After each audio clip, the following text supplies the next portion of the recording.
Sat down there, crying, begging her, asking her I was qualified for the job, that she should give me a chance.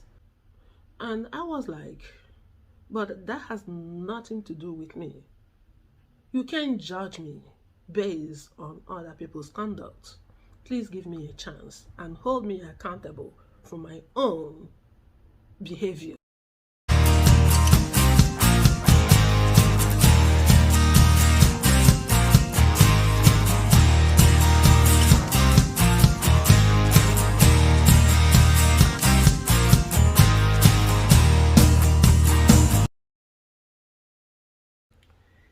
Hi, what's up my lovely people? How you all doing? Thank you so very much for returning to my channel and for subscribing. I appreciate it from the bottom of my heart. I love you all, you know that, right? Thank you. If you haven't subscribed already, could you please hit the red subscribe button and the black notification bell? Please help me grow this channel. Please, I can count on you, okay? So on this episode, I'd like to share my personal experience with a few or two Ghanaian ladies a few decades ago. This is not by any stretch or imagination, generalizing Ghanaians. I'm sure there are tons of beautiful, lovely people, but this is just my, personal experience. And I am thinking about this with regards to this Nigerian and Ghanaian tension and animosities. So at that time, I didn't know anything about the dynamic between these two countries, and this experience worried me for quite some time, not understanding why, those ladies will behave that way.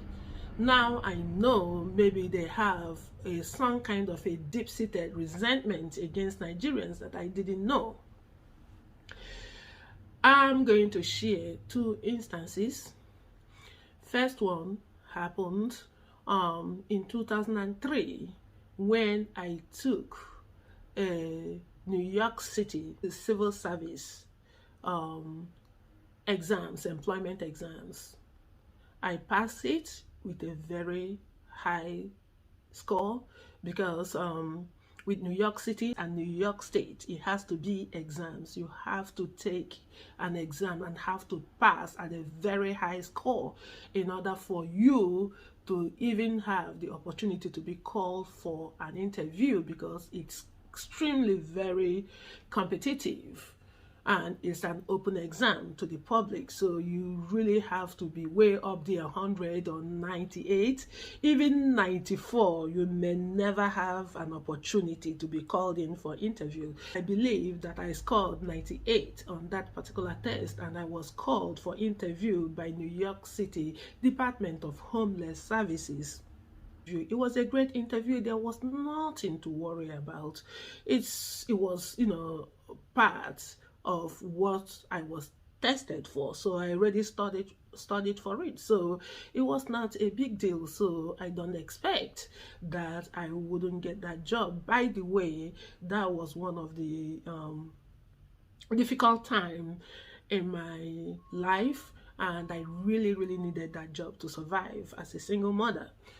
So while I was on the interview, one of the ladies who is the direct supervisor of the department that I was of the unit that I was being hired for, kept talking about Nigerian people's attitude, Nigerians being domineering, like I didn't, for the life of me, understand this. What has Nigeria or Nigerian people has to do with my interview? And then I couldn't understand that. And then I wouldn't ask either, because you have to be very careful what comes out of your mouth on the interview, because they're going to use it against you. A few weeks after I was waiting to be called, I didn't hear from the department, so I called them. So they told me they were going to call me back. And then I believe a few days after, they called me and told me that I couldn't get the job. I was brokenhearted. I was about, why? Then I called some of my friends that worked in that department, and I was told that the director of the department really likes me and think that I have, you know, a lot to offer.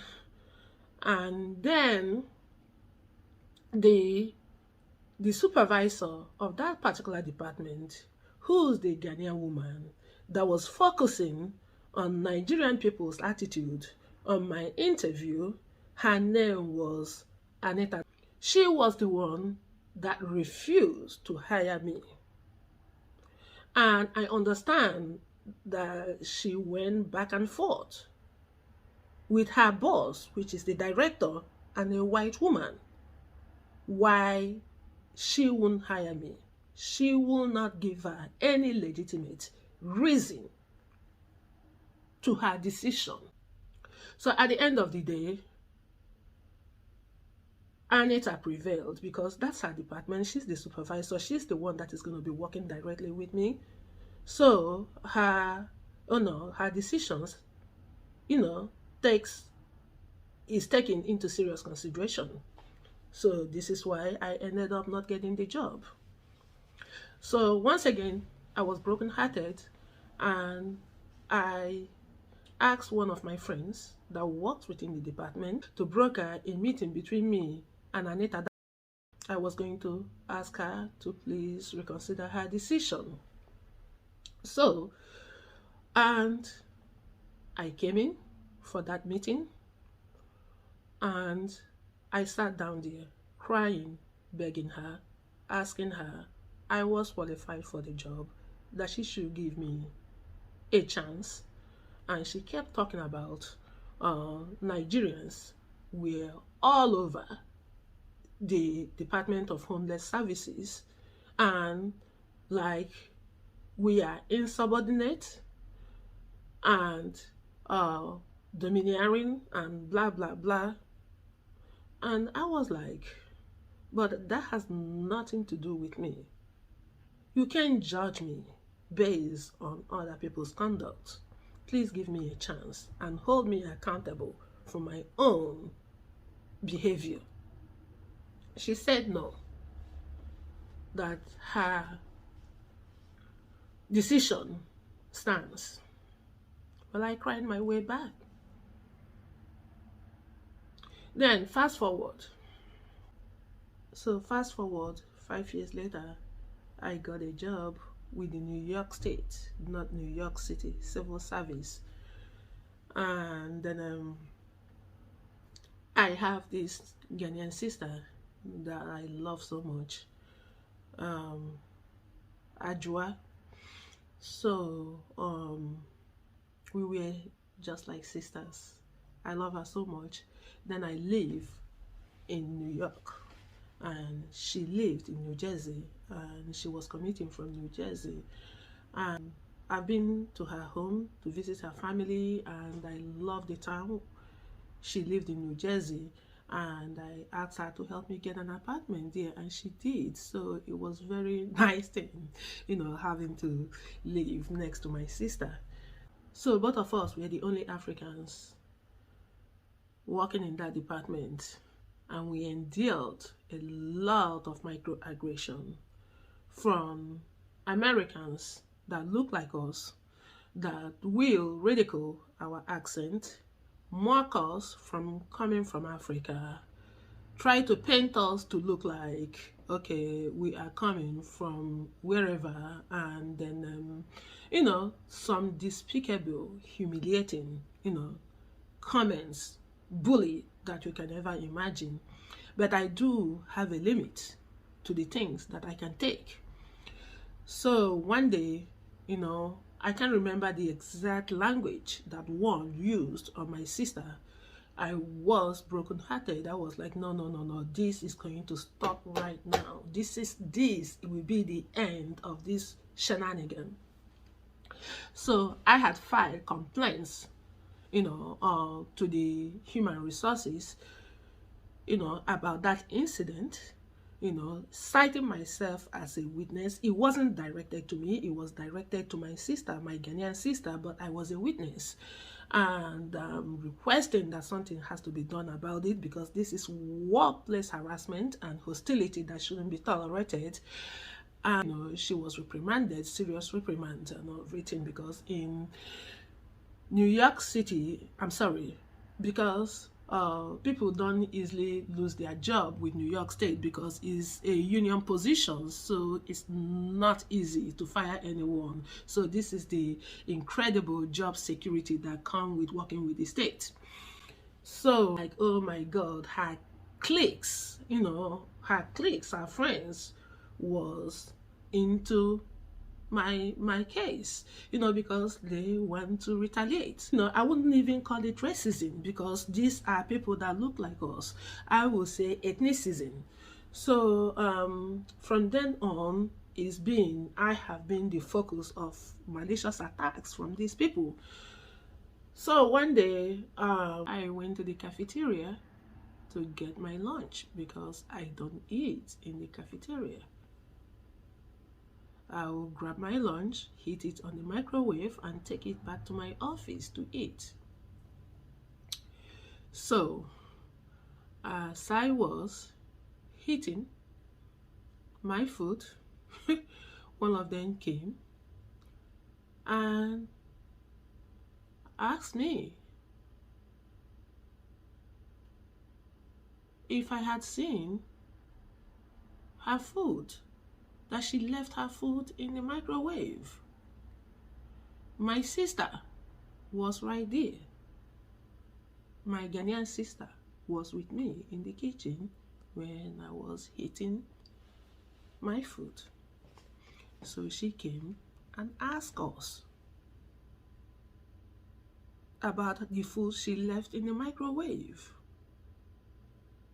But we didn't see any food inside of the microwave. It was empty. My sister was right there. She had her food in her hands, waiting for me to do the heating first before she can do hers.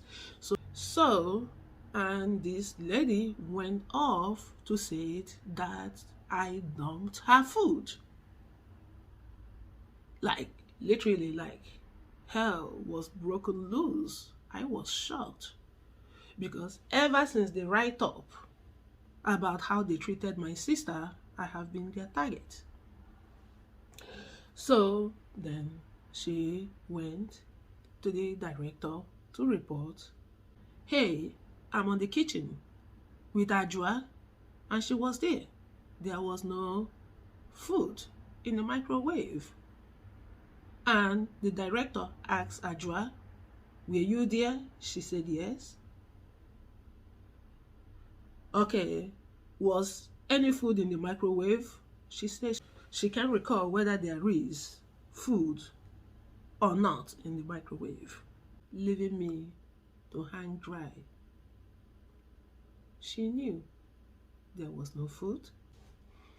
The lady tried to make case about the food that wasn't there. Then I tried to make case with her that this is retaliation based on my previous write-up against them for workplace hostility. I mean, why on earth will I have to throw anyone's food? The worst you can do is to take it out, heat your food, and put it back.